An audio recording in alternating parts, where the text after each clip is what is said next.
Hi, it's Steve from PartSelect. Today we're going to show you how to install a maintenance kit on your dryer, and it's a really easy job. All you're going to need is a putty knife, a Phillips screwdriver, a 5/16 nut driver, and a small flat blade screwdriver. Let me show you how we do it. Now before we begin this repair, the first thing we'll need to do is to disconnect the power to the dryer. If it has a cord on it, simply unplug it from the socket. And if it's a hardwired dryer, you'll need to locate the fuse panel and turn the power off at that point. We're next going to have to pull the dryer away from the wall and disconnect the venting, because we will need to access the back of the dryer as well as the front. Our first step in disassembly will be to remove 2 screws that secure the top to the lint filter housing. Set those aside. Now the main top is held to the cabinet with a couple of clips at the front. You can either access them with a putty knife in on either edge, or just pull slightly ahead on that top and lift up on it.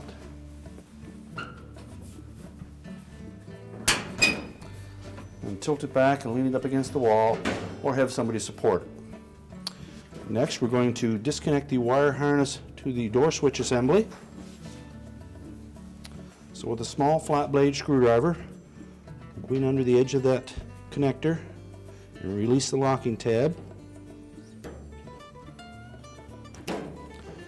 Separate the harness. And next we're going to remove the front panel.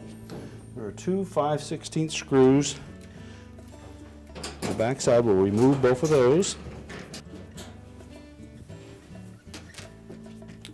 Next we'll tilt the panel forward. You may need to support the drum. And then we're going to lift up on it slightly. Disconnect the 2 hooks from the bottom of the front panel.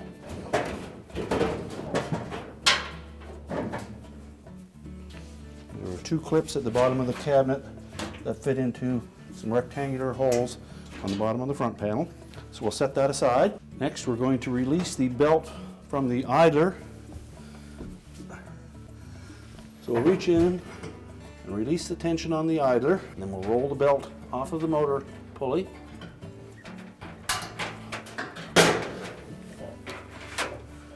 And then we can support the drum with the belt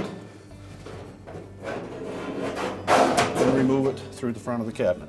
We'll set that aside. And our next step will be to remove the triangular rings that hold the drum rollers in place. So with a flat blade screwdriver, just poke it in one of the openings and pop them off.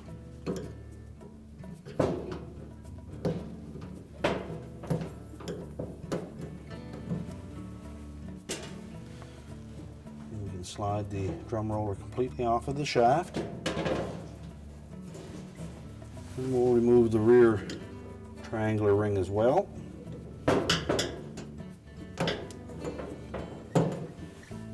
And discard that.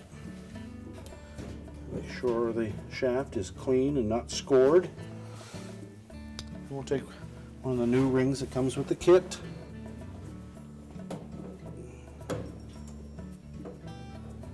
Push that all the way to the back.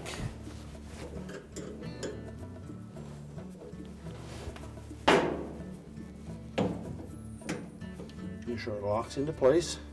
And we'll slide on one of the new drum rollers. Make sure it turns freely. We'll install another one of the triangular rings. Then we'll move over to the left-hand drum roller. Your model may have a support arm for that drum roller, which will need to be removed. It'll have a single 5/16 hex-head screw down into the base. Remove that first, and then it'll have a push nut on the end of the shaft, which you'll have to work off. You can discard that push nut. And again, we'll have a triangular ring. Pop that off with a screwdriver. And discard it. We'll slide the drum roller off. Remove the rear ring.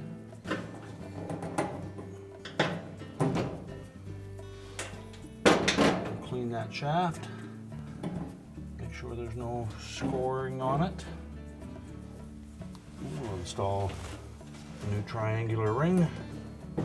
Push that right to the groove at the back of the shaft. Install another new drum roller. A new ring on the front. And we'll take our support bracket. We'll line that up at the end of the shaft and install the screw in the bottom to hold it in place. And we'll take one of the new push nuts that comes with the kit and press it on over the end of the shaft. And you should be able to push that on with your hand, but if you need to, take a socket, slide it over the end of the shaft, and press it into place. Make sure it's secure. And the drum rollers are on. Now when you remove the belt and the drum, the idler pulley probably fell out of its mounting spot in the base, but basically it has a little hook on the end of the bracket, fits into the larger of the rectangular slots on the base frame, and then two locator tabs that fit into the one on the right hand side. Now with belt tension on the idler, it will pull it back and hold it firmly to the base. So we can discard the old idler assembly. And the new one will install basically the same way. The front of the base bracket will slide into the larger opening. And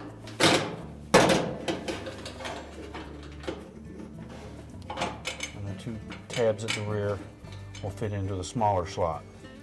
Now, typically it won't stay in place while you're putting the drum in, but to understand where it's at will make it easier when you go to install the belt. Now, when we install the drum and the belt wraps around it, it becomes difficult to see how it orientates itself around the idler pulley and the motor pulley. So we're going to show you with the drum out of the way what it's actually going to look like. We'll come through the opening beneath the idler pulley and wrap around the motor shaft. The belt will travel over the top of the idler, up the right-hand side of the drum, and across the bottom and up the left-hand side of the drum. And the tension of the idler bracket will hold that belt tight against the drum and the pulley. So we need to make sure that that's how the belt is positioned. And just let the idler lay flat on the base of the dryer. Wrap the belt around the drum with the groove side of the belt against the drum.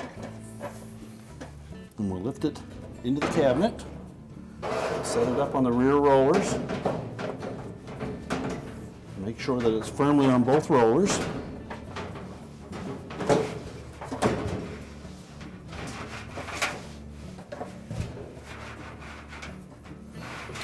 Position the belt roughly in the center of the drum. Then we'll reach in underneath. We'll hold that idler assembly into position. Take the belt, pull it over the top of the idler, through that opening. At this point we'll have to put some tension on that idler spring. Loop the belt around the motor pulley. And then we'll rotate the drum a couple of turns just to make sure that it's in the proper position. And that should also center the belt on the drum. And now we can put the front panel on. So when we reassemble this front panel, we want to make sure that these rectangular openings on the bottom on both sides fit over these clips. And we'll lower them into position. Now at the same time, we'll need to lift the drum so that it will sit on top of that felt.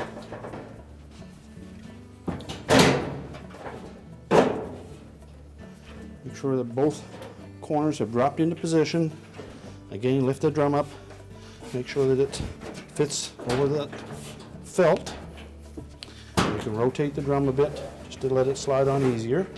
And then we can reinstall those 5/16 hex head screws.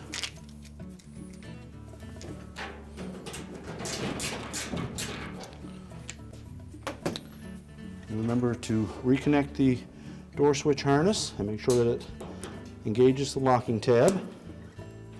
We're now ready to lower the main top, where it will hook onto these two catches.